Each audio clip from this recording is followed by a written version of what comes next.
Revelation 13. Revelation 13, I would love to spend a lot of time here in Revelation 13 and Revelation 17, but there are just to break this down a lot more simpler. But for the sake of time, I'm just going to go through the highlights of the mark of the beast, because in order to know what this mark is, our brother Todd Field says, oh, the mark is a computer chip. In order for us to know what this mark is, we need to know what the beast is, because it is the mark of the beast. So we need to identify who or what is this beast. Let's read in Revelation 13. Now, I'm not going to spend too much time explaining what the mark of the beast is. I'm just going to go through simple highlights. I did a video by the grace of God called Who is the Antichrist? What is 666? And the mark of the beast. I'll have that for you on the end screen. Also in the description below. I might do a further video on the mark of the beast. Who knows? When I was in Guatemala, we did a preaching tour. But I preached it in English, but my translator was also in Spanish. So I may upload that sometime in the future. By the grace of God. We also did videos on, because we're going to be dealing with Revelation 13 and 17. I've done videos in the past on Daniel chapter 2, Daniel 7, Daniel 8, combined with Revelation 13 and 17, and looking at this beast power, on who this beast is. I also done a video by the grace of God on Revelation chapter 12, the woman, the man-child, and this dragon, which is the same beast power. All those I'll put in the end screen. If you don't see it in the end screen, I'll put it in the description below. But let's see what this beast is. Revelation 13, verse 1, and then we'll jump down to verse 16 and 18. It says, John says, and I stood upon the sand of the sea, and saw a beast rise up out of the sea, having 7 heads and 10 horns. Revelation is a book of a lot of symbolism. So we need to find out what this symbol is. A beast with 7 heads and 10 horns, and upon his horns 10 crowns, and upon his heads the name of blasphemy. What is blasphemy? Blasphemy is, according to the Bible, someone who claims to forgive sins and someone who claims to be as God. So this beast is going to claim to forgive sins and is going to claim to be God. Verse 16 and 18 says, and he, this beast, causeth all, both small and great, rich and poor, free or bond, to receive a mark in their right hand or in their foreheads. This beast is going to legislate this mark and is going to force it upon all. He's going to legislate this mark to be worshipped. How do I know this is talking about a day to be worshipped? Watch this. Let's go up to verse 15. It says, and this beast shall cause as many as will not worship the image of the beast should be killed. So if you don't worship this image of the beast, this beast is going to set up an image, and if you don't worship this image and receive this mark that he's going to enforce, you could be killed. It says in verse 17, and that no man might buy or sell, save he had the mark, or the name of the beast, or the number of his name. Here is wisdom. Let him that hath understanding count the number of the beast, for it is the number of a man, and his number is 666. So this beast is going to have a man at his head that's going to have in his title 666. All this we break down in my video by the grace of God. Who is the Antichrist? What is 666? And the mark of the beast. I hope you have a chance to look at it. But now let's go to Revelation 17. Revelation 17, because what we see in Revelation 17 is a repeat and enlarge. Here we find the same beast, but John here enlarges the description. Here in Revelation 17, we're going to read verse 3 and 4 and verse 6. It says, so he carried me away into the spirit of the wilderness, and I saw, now he sees, a woman sit upon the scarlet-colored beast, full of the names of blasphemy, having 7 heads and 10 horns. So this is the same beast that we read about in Revelation 13. The beast with 7 heads and 10 horns, and his name is full of the names of blasphemy. And now John sees a woman writing it. It says, and this woman was arrayed in purple and scarlet color, and decked with gold and precious stones and pearls, having a golden cup in her hand full of the abominations of the filthiness of her fornication. Verse 6 says, and I saw this woman drunken with the blood of the saints and with the blood of the martyrs of Jesus, and when I saw her, I wondered with great admiration. Now, let's pause. What is this woman? What is this beast? Revelation and the book of Daniel, two highly prophetic books in the Bible, they complement each other. One holds the key to the other. Talking about this same beast, Daniel says it is a kingdom. Daniel sees a vision of four beasts, and he says these four beasts are four kingdoms.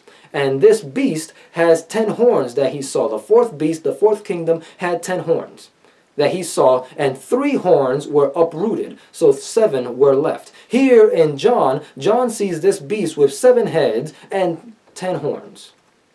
Why? Because this beast, this kingdom, symbolizes Rome. Rome, especially when you go look at the 4 beasts in Daniel chapter 7, you have a lion, you have a bear, you have a leopard, and you have a ferocious beast. The lion symbols Babylon. The leopard, the bear symbols the nation who conquered Babylon, which is Middle Persia. The leopard symbolizes the nation who conquered Middle Persia, which was Greece. And the ferocious beast is the kingdom who conquered Greece, which was Rome. And this fourth beast, this fourth nation had 10 horns. Rome was divided into 10 parts by the barbaric tribes when it conquered Rome in 476. They conquered Rome and they divided it into 10. Then in 508, King Clovis converted to Catholicism, and he wanted to make the Roman Catholic religion the universal religion amongst the whole Roman Empire. And 3 horns, 3 kingdoms did not go along with it, so he made war on them, and these 3 ended up being uprooted, according to the prophecy of Daniel chapter 7. Now here, then you have in 538, Justinian, he wipes out the last of the tribes that went against the established Roman Catholic religion, and he wipes them out, and in 538 Roman Catholicism becomes the official religion of the land, and Emperor Justinian gives power to the bishops and the priests of Rome to have control over the territory and the church. This is a church and state union. This is why John sees a woman riding the beast. This beast is a kingdom, this is a political power, and this woman is a religious power. It is a religious figure. A woman in Bible prophecy is a symbol of a church. We read this in Ephesians chapter 5, verse 22 through 28, when God says, husbands, love your wives, even as Christ loves the church. For the husband is the head of the wife, even as Christ is the head of the church.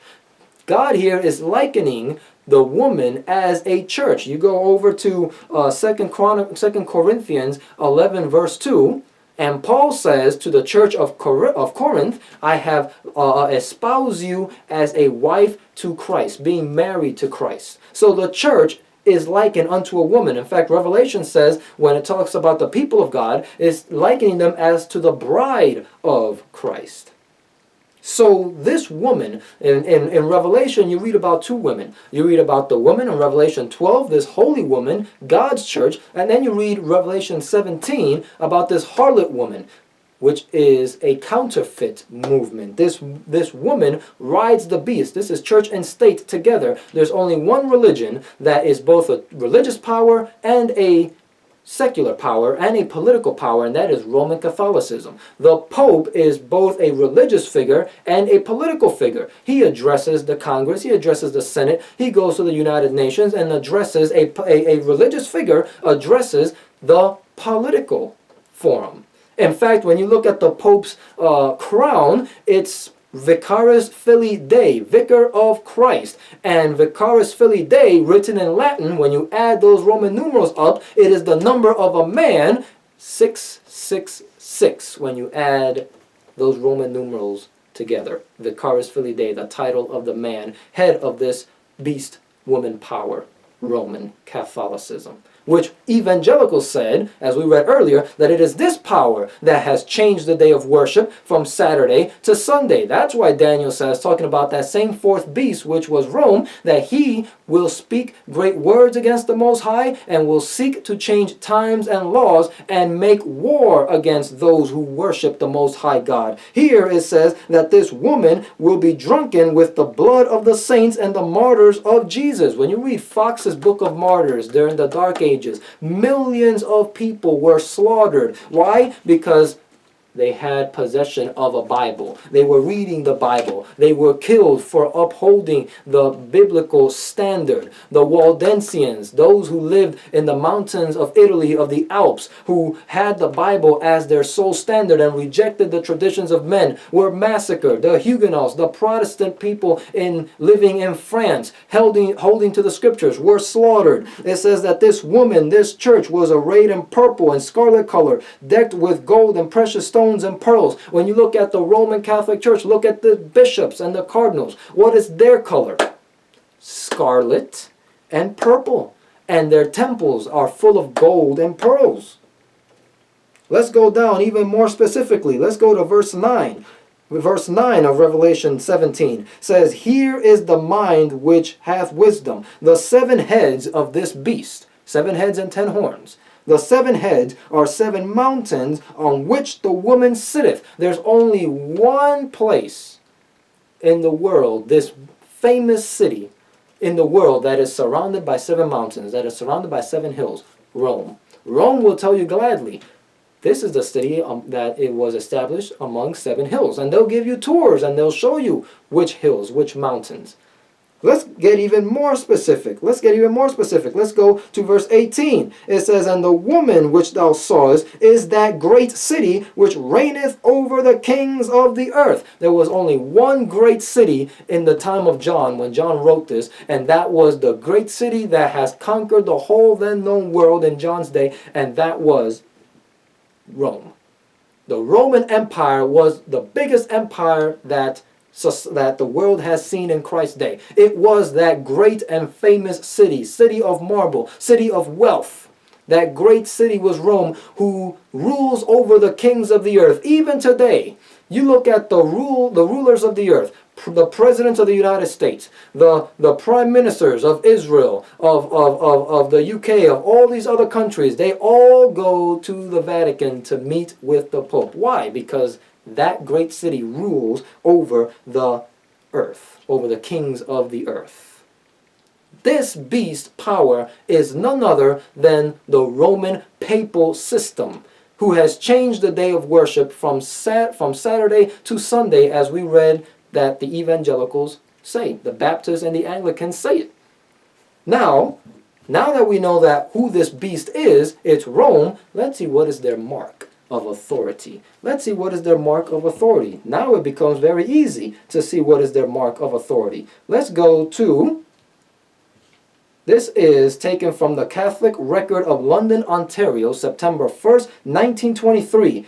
Roman Catholic says, "Sunday is our mark of authority. The church is above the Bible, and this transference of the Sabbath from Saturday observance is proof of the fact."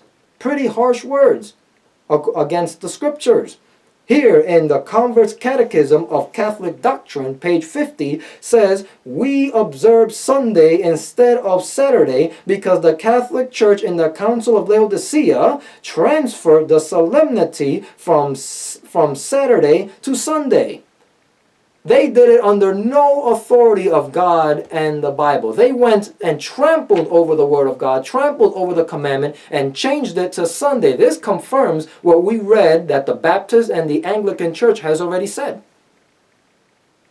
They say that Sunday is their mark. This beast that we read in Revelation 13 and Revelation 17, this beast power is going to command, is going to set up an image of the beast, and is going to force everyone, not even under the pain of death, and not buying and not selling. You're going to have to worship whatever this beast sets up. Their mark, they openly say here, their mark of authority is Sunday worship. Let's go to one more quote by Priest Brady in an address reported in the Elizabeth, New Jersey News, NJ News, March 18th, 1903. The word from the Catholic priest, he says, "It is well to remind the Presbyterians, the Baptists, the Methodists, and all other Christians that the Bible does not support them anywhere in their observance of Sunday. Sunday is an institution of the Roman Catholic Church, and those who observe the day observe a commandment of the Catholic Church." So the mark of the beast is not a computer chip. This beast is Rome, and its mark is Sunday observance, that it has completely rejected the commandments of God and has established traditions of men.